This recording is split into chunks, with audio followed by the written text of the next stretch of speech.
माझा खूप ट्रस्ट आहे या ब्रँडवर, बट आता नाही राहिला. वॉश केल्यानंतर तुमचे केस असे होतात का? खूप जास्त रफ, फ्रिझी आणि अनमॅनेजेबल. बाबा माझ्या ह्याने तर मॅनेज नाही होत. माझे नॅचरल हेअर असेच आहे एकदम फ्रिझी आणि ड्राय.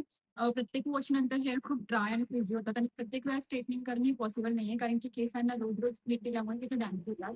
आणि मी त्यासाठी मिनिमम असायला हवी आणि मला प्रत्येक फंक्शन असं लवकर स्टाईल करून जायचं होतं, तर त्यासाठी मी घेतला Iconicचं 3 in 1 हेअर ड्रायर. ड्रायरमध्ये काही अटॅचमेंट पण भेटले आहे. आपण सगळं बघूया एक व्हिडिओ. त्यासाठी ही व्हिडिओ पूर्ण लास्टपर्यंत बघा. सो मी माझे केस आता वेट करून आणले. मी हेअर वॉश केलाय आणि ह्या ज्या हेअर ड्रायर आहे ना 3 in 1 एक्सप्रेस स्टायलर Iconicचं, तर हे असं मिळतं आणि याच्यासोबत 2 अटॅचमेंट आहे. सी असे 2 अटॅचमेंट भेटतात.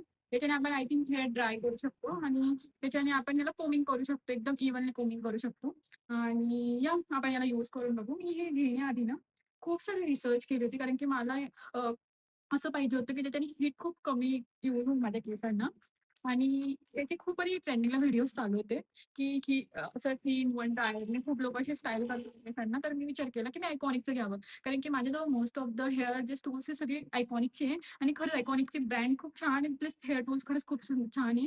ऑलमोस्ट सगळ्या सेलिब्रिटी तेच हे Iconicचे टूल्स यूज केले जातात आणि त्यात म्हणून मी पण Iconicचंच घेतलं हे 3 in 1 Iconicचं हेअर ड्रायर. आणि या आता आपण याला यूज करून बघूया. तर मी काय केलं, याच्यामध्ये असे मोड दिले low low, cool, medium high असे टूल्स दिले आणि आपण सगळ्यात जास्त हाय केलं. तर आपण मीडियम कूल पण करू शकतो. आता मला तिथे हवं आहे, केले. आणि काही की आपण ते ट्राय करून ते सांगितलं. हां, तर माझे केस 80% ड्राय झाले आहेत आणि यूज करणं खूप ईझी आहे. इथं जे नो बटन दिलंय ना, याला असं खाली प्रेस करायचं आणि याला असं क्रॉस करायचं. त्याच्याने हे लगेच डिटॅच होतं, लगेच निघतं आणि याला लावतानाही सेम प्रोसेस. हे असं घ्यायचं आणि याला असं पूर्ण लॉक करायचं.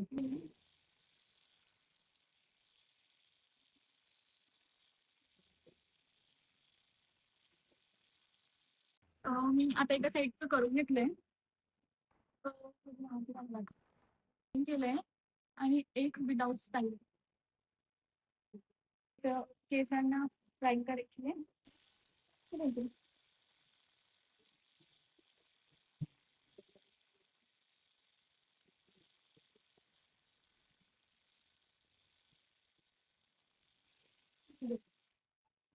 So,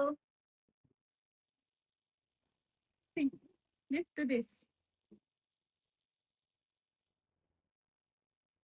योग्य पद्धतीने आणि बरोबर यूज केलं ना टूल्स, तर ते प्रत्येक टूल्स यूज करणं खूप सोपं असतं. फक्त याच्याने आणि याच्याने काय होतं माहिती का, हे जे आहे ना, हे फक्त हवेने आपले केस असं ड्राय करतं, स्मूथ करतं.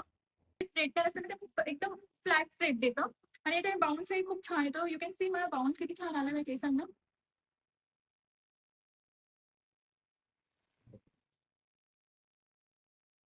ही व्हिडिओमध्ये मी जेन्युइनली याचा रिझल्ट सांगू तर हे करतं स्मूथ आपल्या केसांना. बट हा फ्रीज आहे ना थोड्या वेळ चालला जातो आणि यू कॅन सी हे जे शॉर्ट हेअर असतात ना बेबी हेअर, हे नाही होत आपल्याकडून प्रॉपर. तर मग घेताना विचार करा, जर तुमचे केस खूपच जास्त कर्ली असेल ना, तर हे त्यांच्यासाठी अजिबात नाहीये. तुमचे बेबी हेअर सुटू शकतात. तुमच्याने ते बेबी हेअर कव्हरच नाही होऊ शकत. ते एवढ्या मोठ्या ब्रशमध्ये एवढे बेबी हेअर येतच नाही.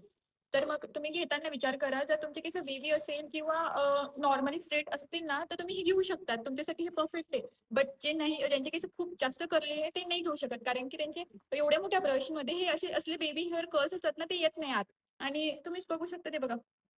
आणि मी जर आता मी पोनी घातली ना, तरी हे केस असे येतील मध्ये आणि ते असे कर्ल्स दिसतील. सी ओव्हरऑल छान आहे. जर तुम्हाला पण असा नॅचरल बाउन्स हवा असेल, कुठं लवकर जायचंय, easily get get ready with me करायचंय, खूप लवकर तयार व्हायचंय आणि लगेच जायचंय बाहेर, तर त्यासाठी तुम्ही हे घेऊ शकता. तुम्ही घ्यायला पाहिजे, की लवकर स्टाईल होईल आणि अशी एकदम खराब केसांमध्ये, एकदम फ्रिझी केसांमध्ये बाहेर जायची गरज नाही राहणार आणि एकदम छान आणि सेटल लुक दिसेल. तर मी पर्सनली मला हे खूप जास्त आवडलंय आणि तुम्हाला पण ही व्हिडिओ आवडली असेल, तर पहिले सबस्क्राईब करा आणि बेल आयकॉनला क्लिक करायला विसरू नका आणि ही व्हिडिओ आवडली असेल तर लाईक नक्की करा. बाय.